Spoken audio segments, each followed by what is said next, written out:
Hello friends, मैं आपका दोस्त स्वागत करता हूं शाह क्लासेस के इस यूट्यूब चैनल पर। दोस्त, आज इस वीडियो में हम लोग बात करने वाले हैं जैव प्रक्रम के बारे में। जैव प्रक्रम का ये लेक्चर नंबर 10 है। कौन सा है? लेक्चर नंबर 10, जिसमें हम लोग पढ़ेंगे जंतुओं में परिवहन। जंतुओं में किस तरह से परिवहन होता है, परिसंचरण तंत्र जिसको हम लोग हिंदी में कहते हैं या फिर इंग्लिश में सर्कुलेटरी सिस्टम कहते हैं।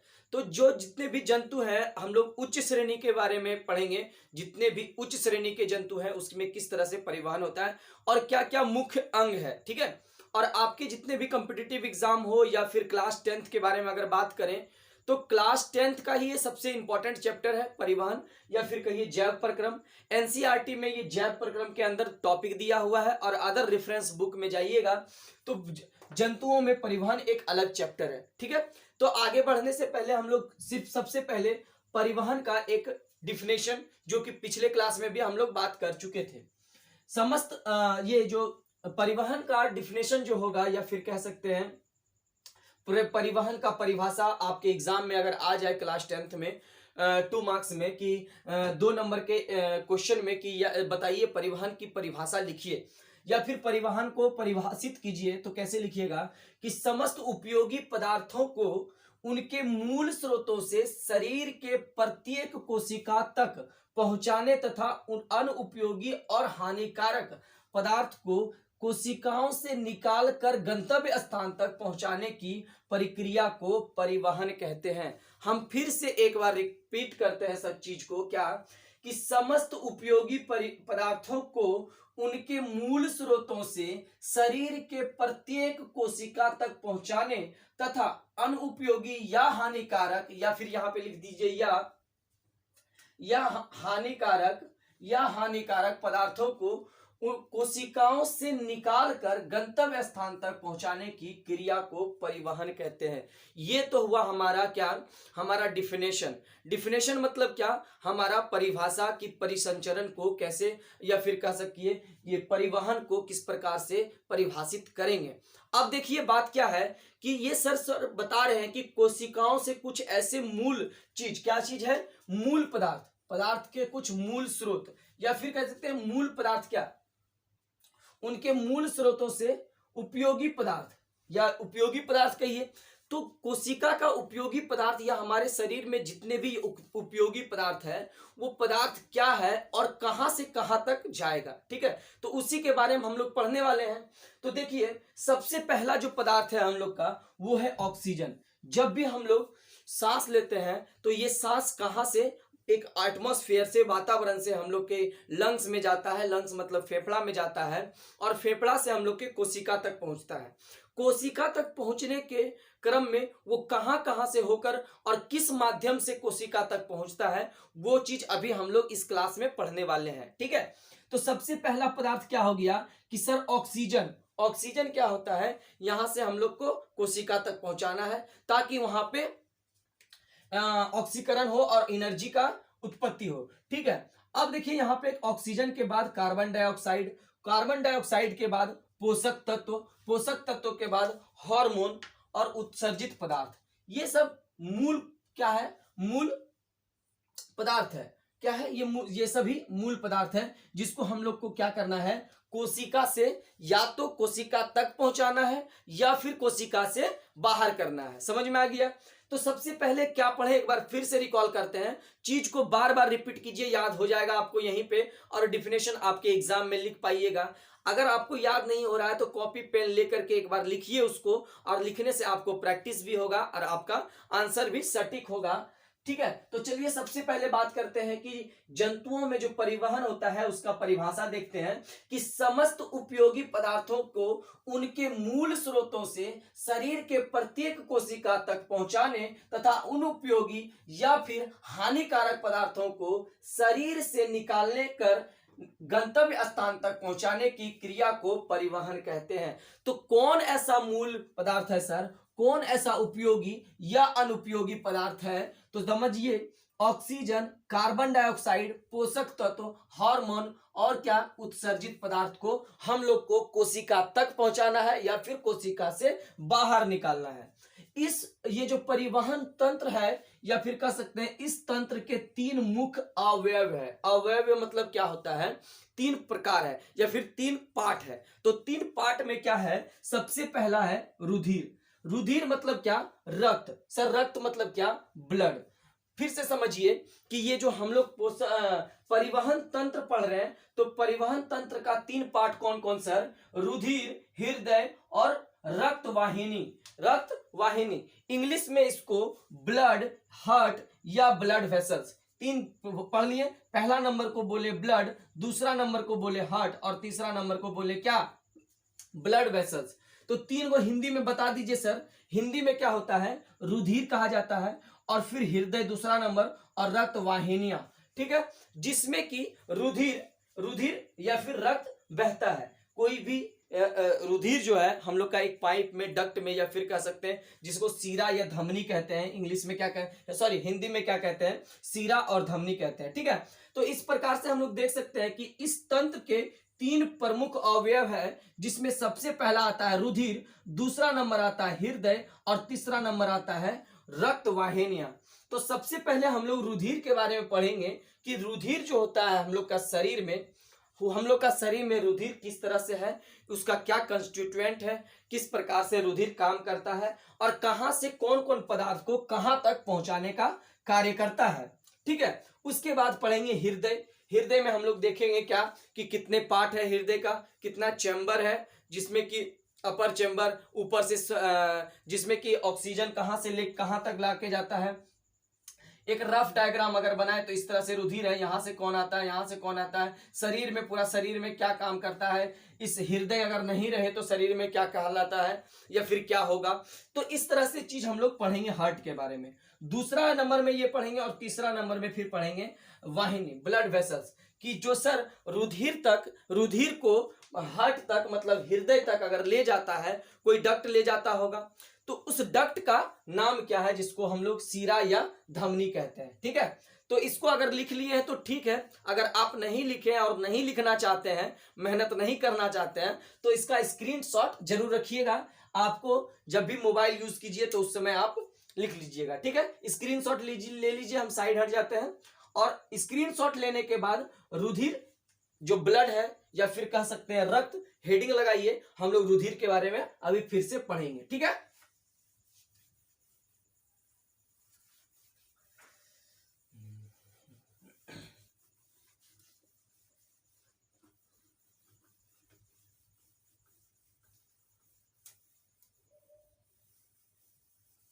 चलिए अभी हम लोग आप रुधिर के बारे में पहले लिख लेते हैं, उसके बाद हम लोग डिस्कस करते हैं। ठीक है,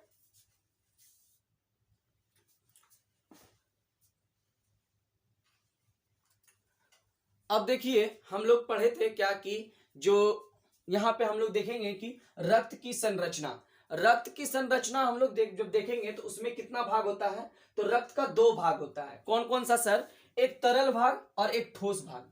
तरल भाग जो होता है वो 55% होता है, यानी कि 55%। कितना होता है, 55%।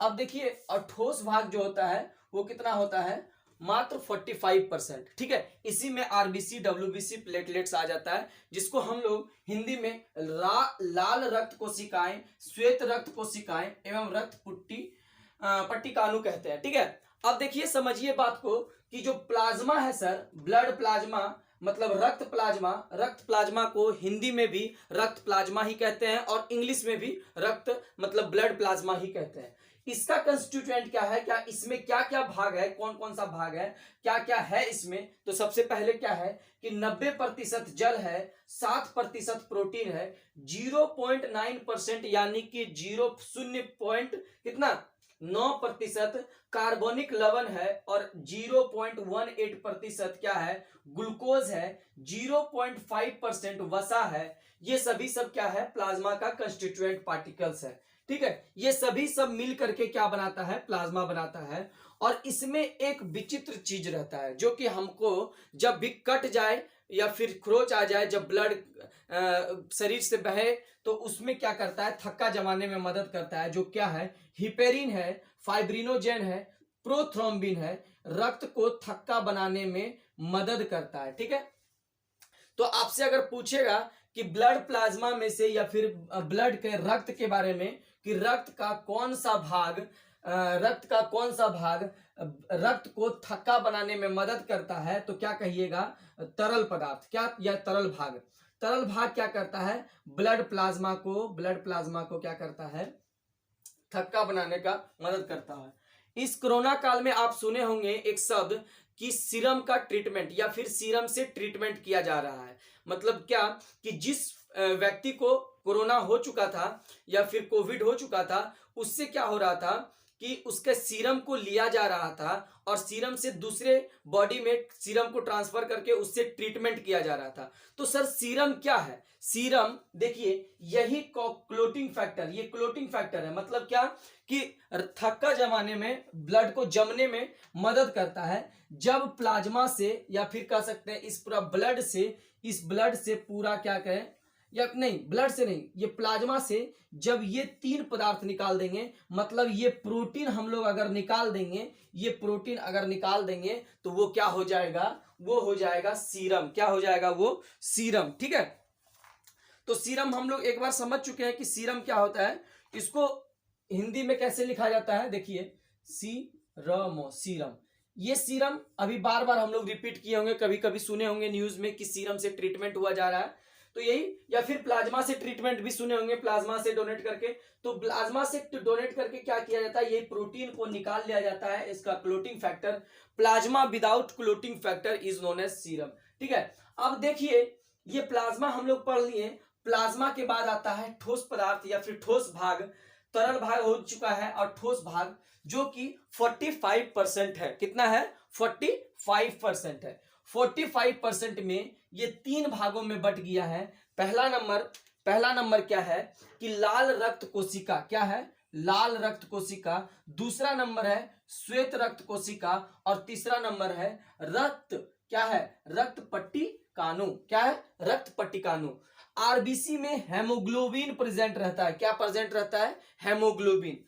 लाल रक्त को आप ब्रैकेट में आरबीसी जरूर लिखिएगा, इससे पता चलेगा कि आप पढ़े लिखे हैं या फिर आप अच्छे से डिटेल से बुक पढ़े हैं, और आपका जब भी एग्जाम आएगा आप ये जरूर लिखिएगा। ठीक है, नेक्स्ट हम लोग का क्या सर कि हेमोग्लोबिन क्या होता है सर? हेमोग्लोबिन एक लाल तरह का पिगमेंट होता है। ये लाल तरह का एक कलर होता है जो हमारे ये ब्लड को, हम लोग के रुधिर को, हम लोग के ब्लड को क्या करता है? हम लोग के रक्त को क्या करता है? लाल बनाने में मदद करता है। ठीक है, तो हेमोग्लोबिन के सर ये क्या है? ये ऑक्सीजन एवं कार्बन डाइऑक्साइड दोनों का, ऑक्सीजन तथा कार्बन डाइऑक्साइड का वाहक है। वाहक क्या होता है कि जो कुछ भी एक चीज को दूसरे जगह ले जा रहा है उसको वाहक कहते हैं। जैसे हम लोग का वाहक क्या हो गया? या तो कोई भी व्हीकल्स का बात करें, गाड़ी का बारे में बात करें, या फिर ट्रेन, ये सब सभी लोग क्या है? सभी चीज क्या है? वाहक है। उस पर हम लोग चढ़ के कहीं और चले जाते हैं। तो उसी तरह ऑक्सीजन, मतलब क्या सर कि ऑक्सीजन का वाहक हमारे शरीर में या फिर हमारे परिसंचरण तंत्र में या फिर परिवहन तंत्र में जो है वो क्या है? आरबीसी है। आपसे 1 मार्क्स का क्वेश्चन में या फिर ऑब्जेक्टिव क्वेश्चन पूछेगा कि लाल रक्त किसकी वाहक है या फिर ऑक्सीजन का वाहक कौन है? प्लाज्मा है, लाल रक्त है, श्वेत रक्त है या फिर रक्त पट्टिकाणु है? तो आप क्या टिक लगाइएगा? लाल रक्त। लाल रक्त जो है ऑक्सीजन तथा कार्बन डाइऑक्साइड का क्या है? वो क्या है? वाहक है। हम चीज को बार बार रिपीट कीजिए, आप भी रिपीट करिएगा तो आपको भी याद हो जाएगा। दूसरा नंबर आते हैं, बात करते हैं श्वेत पत्र का, या फिर श्वेत पत्र नहीं, श्वेत रक्त का। ठीक है, श्वेत पत्र नहीं बोल दीजिएगा, क्या बोलिएगा? श्वेत रक्त का। श्वेत रक्त को हिंदी में WBC कहते हैं। क्या कहते हैं? व्हाइट ब्लड सेल या व्हाइट ब्लड कॉर्पसल्स। ठीक है, इसमें हेमोग्लोबिन नहीं होता है, इसीलिए इसका नाम व्हाइट ब्लड सेल है, मतलब श्वेत रक्त कोशिकाएं हैं। ठीक है, नेक्स्ट हम लोग का, ये हम लोग को विषाणु से या फिर शरीर में रोग से लड़ने का क्षमता प्रदान करता है। कौन? यही WBC। ठीक है, उसके बाद आते हैं हम लोग रक्त पट्टिकाणु में। रक्त पट्टिकाणु में भी थ्रोम्बोसाइट्स होता है और ये क्या करता है? रक्त को थक्का बनाने में मदद करता है। ठीक है, आज हम लोग जितना भी पढ़े उसका मोरल ऑफ द स्टोरीज बताते हैं क्या कि जैव प्रक्रम में सबसे पहले पढ़े उसका क्या डिफिनेशन में देखे थे कि एक मूल स्रोत से दूसरे कोशिकाओं तक या फिर कोशिकाओं से बाहर ले जाने की प्रक्रिया को कोई भी पदार्थ हो, तो मूल पदार्थ या फिर कोई भी अनवांटेड प्रोडक्ट हो, वहां से निकालकर हम लोग शरीर से बाहर कर रहे थे, तो उसको क्या कह रहे थे? परिवहन कह रहे थे। परिवहन में हम लोग देखे थे कि परिवहन तंत्र जो है वो 3 पार्ट में बटा हुआ है। जो सबसे पहला पार्ट है वो रक्त संरचना है, रक्त की संरचना है। दूसरा नंबर हृदय है और तीसरा नंबर क्या है? ब्लड वेसल्स, जिसको हिंदी में क्या कहते हैं? रक्त वाहिनी कहते हैं। ठीक है, अब समझिए बात को कि रक्त संरचना इस वीडियो तक पढ़ेंगे। नेक्स्ट वीडियो में हम लोग क्या देखेंगे? वो हृदय के बारे में और रक्त वाहिनी के बारे में। तो रक्त संरचना में 2 भाग होता है। पहला भाग को बोले थे हम लोग क्या? तरल भाग, और दूसरा भाग को बोले थे ठोस भाग। पहला भाग जो होता है, मतलब तरल भाग जो होता है वो 55% होता है, और ठोस भाग कितना होता है? 45%, मतलब 45%।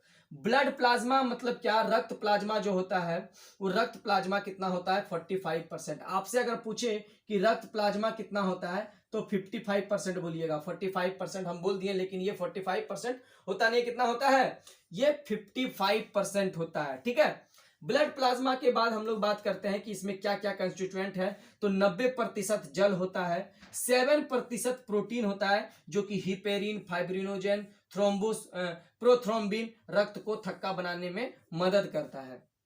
यही जो प्रोटीन है यहाँ पे आ जाता है। ठीक है, अब देखिए 0.9% जो है वो कार्बोनिक अम्ल है, कार्बोनिक लवण है, और उसके बाद 0.018% ग्लूकोज है, 0.5% वसा है। ठीक है, नेक्स्ट आ जाते हैं हम लोग क्या? ठोस भाग में, जो कि 45% है, और वो क्या है? रक्त कोशिका। क्या है? लाल रक्त कोशिका, श्वेत रक्त कोशिका और रक्त पटिकाणु। तो लाल रक्त कोशिका को इंग्लिश में आरबीसी कहते हैं। अगर लाल रक्त लिख रहे हैं तो साइड में आरबीसी जरूर लिखिएगा। उसके बाद हेमोग्लोबिन इसमें प्रेजेंट होता है, जिसके कारण से ये ब्लड रेड दिखता है या फिर लाल दिखता है। ये ऑक्सीजन एवं कार्बन डाइऑक्साइड दोनों का वाहक है। ठीक है, और जब भी ऑक्सीजन हम लोग का ये हेमोग्लोबिन में मिल जाता है तो या फिर ले जाते समय उसको कहते हैं क्या? कार्बोक्सी हेमोग्लोबिन, या फिर कार्बन डाइऑक्साइड ले जाता है तो कार्बोक्सी हेमोग्लोबिन कहा जाता है, या फिर ऑक्सी हेमोग्लोबिन कहा जाता है। ठीक है, ये सब हम लोग क्लास 11th में पढ़ेंगे। अभी हम लोग यहीं तक बात करेंगे कि ऑक्सीजन का वाहक है। नेक्स्ट आते हैं श्वेत रक्त कोशिका में। श्वेत रक्त कोशिका क्या होता है? WBC, जिसमें कि हेमोग्लोबिन एब्सेंट होता है, और हेमोग्लोबिन एब्सेंट होने के साथ साथ क्या होता है? इसीलिए इसको क्या कहा जाता है? WBC, मतलब श्वेत पत्र या श्वेत रक्त कोशिका। तीसरा नंबर आ जाता है रक्त पटिकाणु, जो कि ब्लड प्लेटलेट्स कहते हैं। और प्लेटलेट्स क्या करता है? थ्रोम्बोसाइट्स होता है, और जो रक्त थक्का बनाने के सहायक होते हैं। ठीक है, इस वीडियो में इतना ही है। अगर ये वीडियो आपको पसंद आया हो, अगर आप क्लास 10th में हैं, तो अपने फ्रेंड सर्कल में जरूर इसको शेयर कीजिएगा। वीडियो कैसा लगा कमेंट सेक्शन में जरूर बताइएगा, और लाइक कीजिएगा जरूर। तब तक के लिए जय हिंद।